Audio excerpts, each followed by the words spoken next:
All right, hey guys, so we're live right now. We have Instagram, YouTube, and Facebook. So today is actually World Prematurity Day, so we just wanted to talk a little bit about that. So I know there's a lot of people know about Preemie, but it's a good day to have awareness because in the U.S., about 1 in every 10 babies is born premature, and it actually is the leading cause of death in children under 5. So it's a great day to kind of raise awareness because there's nearly like 15 million babies born each year premature. And so it's great to have awareness and show support for those preemie babies. You'll notice on social media today there might be the hashtag World Prematurity Day with lots of parents just sharing their stories. So today I have Jeanette with me, and she had micro preemie twins. And I had a preemie baby, and we have a little bit different stories, so we were just going to share our experiences today. And if you guys have any questions or anything, or want to know something, just feel free to ask. But first of all, we're just going to talk about our birth story a little bit. I'll go first because I know hers is a little more intense than mine. So with me, I had a baby at 34 weeks, so she wasn't super preemie, still preemie, spent about 2 weeks in the NICU.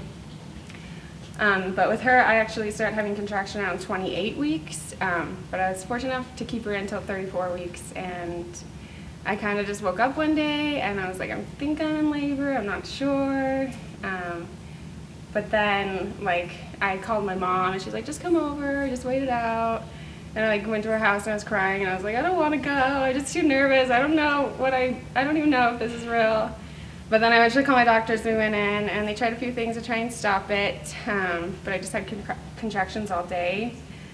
And then about the end of the day, my doctor finally came in. He's like, we've tried everything, and you're still going, so we might as well help you along at this point, help you have your baby. So they gave me an epidural at that point, and then everything stopped, and I was like, great. But my water was already broken at that point, so I had to have my baby. So I went to sleep that night because no contractions. I felt pretty good, and I woke up in the morning, and I still wasn't close to having my baby yet. So then I was like, I told my husband, I was like, just go get some breakfast. We're gonna be here for a while. And so right as he left, the nurse came in, and I was ready to have her, and he wasn't in the hospital anymore. So I was panicking. I'm like, I can't do this. Yeah, he's not here. But then, when you have a preemie baby, they have you deliver your baby in the operating room because they have a bunch of NICU staff come in there as well. So he came running in, and they gave him all the stuff to put on, and he was rushing to put them on. Then we finally made it in there, and then I got to see my baby for a second, and then they took her away into the NICU. And then I had to wait an hour before I could go see her, but then it was nice. I got to go in there, I got to hold her for a minute. And yeah, that's basically my birth story. We can let Jeanette go now because I know hers is quite intense, and maybe introduce yourself. Yeah. So my name is Jeanette. I've known Kirsty for a while. Her sister is one of my best friends. So my preemie story is a wild one. So I was pregnant with twins, and I started having labor, early labor at 22 weeks and 5 days. And I went into the hospital just because it was my first pregnancy. I didn't know what I was looking for, what I was supposed to be feeling. And I went in to labor and delivery and just wanted them to check me out. And they did a bunch of different things that they do, and came back and told me that I was in active labor and that they needed to send me to another hospital so that they could take care of me because they didn't have the stuff to facilitate. And so climbed in an ambulance, and I actually remember, because I was feeling okay, I remember thinking, do I need to scream or be dramatic on this gurney thing, And of course the paramedics were like, no, just sit quiet, but I thought, don't people die on these? Why am I on this? Can I just walk to the hospital? I'm fine, And so I got there. They spent the whole rest of the day medicating me and trying to get my contractions to stop, and they finally got him to stop, and they decided, hey, okay, it's fine, we'll just leave you in this bed for 4 months, and then you can have your baby and we'll be good to go. My body didn't get the memo though, I don't think, because I was exactly 23 weeks and my water broke, and my baby A was actually born in the hallway at the hospital, just in my bed, and I didn't know that she had already been born. And then just them needing to get things going for me. My baby B was clear up in my ribs, sideways, and the doctor just reached up and grabbed her and pulled her out. And so my baby A was 1 pound 4 ounces, and my baby B was 1 pound 1 ounce. So if you think about, like, you go to the store and you get a thing of butter, that's a pound of butter, right? That's how much my babies weighed. And sometimes having that comparison is crazy, you know, realizing that that's what you had, you know. My baby A was, her name is Sydney. She was born with an infection, and it took a long time to treat it and figure out kind of what she needed. And my baby B was pretty healthy and stable. Her name is Brooklyn. She contracted an infection when she was 3 weeks old, and she actually passed away in the NICU. And then we spent another 4.5 months in the NICU with my other little girl, Sydney. So yeah, it was crazy and hard. It was hard. Yeah. That's why I'm glad I have Jeanette with me, because she had micro preemie, so, and I just had her, like, my baby was 6 weeks early, so she was just a preemie, so it's nice to get, like, total, like, different experiences. And so, yeah. So my baby spent only like 2 weeks in the NICU. She just needed help with breathing at first, and then they say at like 34 weeks, that's when they're still like learning to suck, swallow, and breathe at the same time. And so for her, she needed a little help breathing, but most of it was she didn't know how to eat yet, and so that's what kept us in the NICU the longest, was trying to figure out how to eat. And how long were your babies in there? So Sydney was in there for, it was 4.5 months when we brought her home, which I guess the way that they kind of gauge it is where they would be full term wise. So because Sydney was 4 months early, she was there about 4.5 months, and then we were able to bring her home, but it felt like an eternity. Yeah. I was like, only 2 weeks was like a lot, so yeah, it like 4 months. Yeah. So for you, what was like the most difficult part of the experience? Oh shoot. I would say probably just like everything changes so quickly there. We saw that with my daughter Brooklyn that passed away.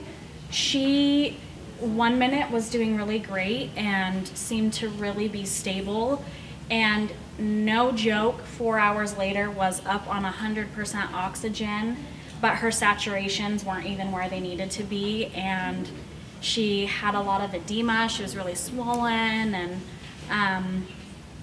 and it was in a matter of hours, you know, that 1 second she was fine and the next she wasn't, and it, you know, what happened? Where did this come from? You know, when they have to, in the NICU, they have to kind of scrutinize everything.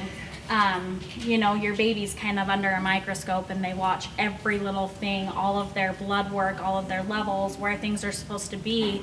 And because of that, you have a more heightened awareness, I guess, of what your baby's dealing with. And so I would say the hardest thing was just being able to handle information from one thing to the next, you know.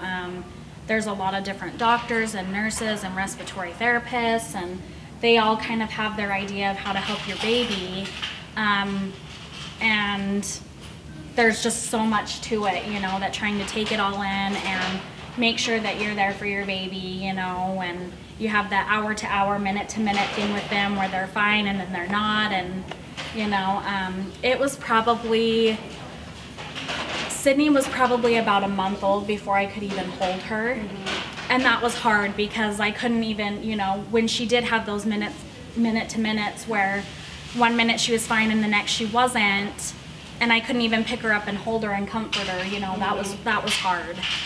So yeah, and I was like, for you, it's like day to day, everything changes. Yeah. And like for me, with my preemie, I knew she was gonna be fine. I knew that she was gonna come home with me, and that like there wasn't gonna be any like big ordeal with her. So I like the hardest part for me with having her in the NICU is I actually had a baby already.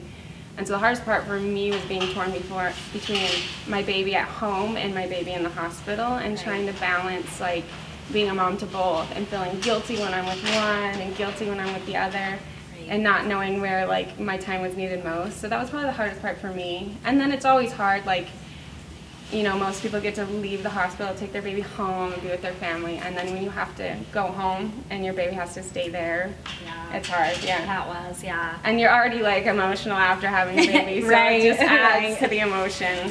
So what advice would you guys have for like moms that have gone through this, like just to get through the day-to-day, like how do you stay hopeful? One thing that we did, especially because we knew we were in it for the long haul. We knew we were not going to come home in 2 weeks. One thing that we did is we had like positive quotes that we typed up, and we put them around our little space where we were, that were just, you know, things like finding joy in the journey, you know, remember to smile today, you know, just things like that were there that we could see every time that we were there with our baby. And that really helped us to just kind of work through things. We really depended a lot on our friends and our family and our NICU family. You know, when you're in the NICU for a long time, you either learn to love those people or you make yourself crazy, you know. And so we depended a lot on the people around us to just kind of help us get through things. So yeah, I definitely say like family support is, or like friend support is great, because your emotions are always high during that time, and it's nice to have somebody there to either just vent or help kind of like ground you a little bit. So yeah, I think that's great. So what was the best part about the experience, if you have any? I would say as a whole the experience sucked. Yeah, So as far as a best part, I don't know that there really was. I do definitely appreciate the friendships that were made, you know. There are doctors and nurses and respiratory therapists that still, you know, we're friends on Facebook, and they still watch how my daughter's doing. And I just posted pictures not too long ago. We did family pictures, and she had so many of her nurses and respiratory therapists that were like, oh my word, she's so big. Like, we can't believe we took care of her, and look at how great she's doing, you know. And so we had a lot of good friendships come out of it. And I think for me, also having the awareness and being able to use that awareness to be supportive to other people has been a good experience for me. So I guess that would be my best experience. But yeah, and I definitely felt like when I was there, like super grateful for like the modern medicine that we have now, because even though my baby wasn't super early, without that she couldn't breathe on her own when we came out. And so, you know, my baby wouldn't be here without, you know, all that stuff and all, like, you know, the advances that we have now. And so that's why it's great to have like prematurity awareness, because that's how we've gotten here today, you know. So how were the feelings when you went home? Like, because you were in the hospital for so long, were you nervous to go home, or were you just excited? I had a lot of different emotions. There was excitement that I got to bring my one little girl home, but there was a little bit of hurt because I knew my other one wasn't coming home with me. At that point, she had already been buried. We had already, you know, said goodbye to her. And so I was happy to bring Sydney home, but I was sad that Brooklyn wasn't going to be coming with us. And when I got home, it was a very difficult adjustment in a sense that I worried all the time about you know, is Sydney going to be okay? Is she breathing in her sleep? You know, she came home on oxygen and she had monitors and stuff that kind of watched her heart and things like that when we brought her home. But I was glad to come home and be home, but I was nervous because it was me, you know, and what if I messed up, or what if I forgot to turn on her monitor, or what if, you know, her oxygen needed to be higher, you know. So it definitely was an adjustment. I was happy to be in my own space. I'm a homebody and I love being in my own space. So of course I loved that aspect of it, and I loved having my baby, but it was hard to not have, you know, some of the help that I felt like maybe I could have used. And to not have my other baby come home with me was hard. So yeah, that would be hard.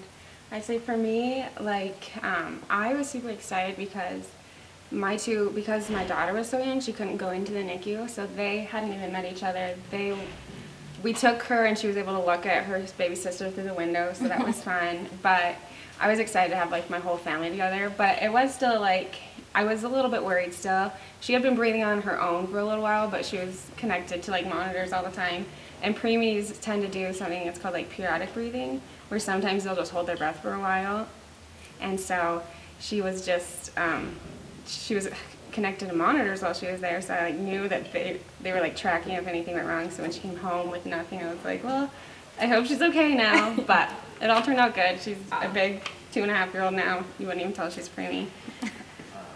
So do you find that you're ever like worried about like her because she was preemie still? Yeah. Yeah. I have another little boy, and he was full term, and I don't know if it's the difference between the boy and girl thing, but he's like a rough and tumble kid. I mean, the kid goes down the stairs head first and he jumps up and is, you know, good to go, and his sister like trips on something and I'm like, oh, you know.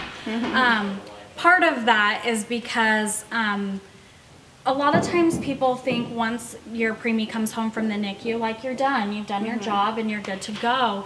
But especially with like the micro preemies, they'll have things that kind of progress after they come home. So like with Sydney, you know, she came home on oxygen. She was on oxygen for a little bit. But then once she got off, like we had to worry about her eyes because she's been on oxygen for so long. We had to worry about her lungs, you know. She's got some scarring in her lungs, and so she's got chronic lung disease, and so she's more susceptible to getting sick. And as we kind of worked with her, she started, you know, crawling and walking, and found out that she has some mild cerebral palsy as well. And so there's things like, things don't just stop and end at the NICU, you know.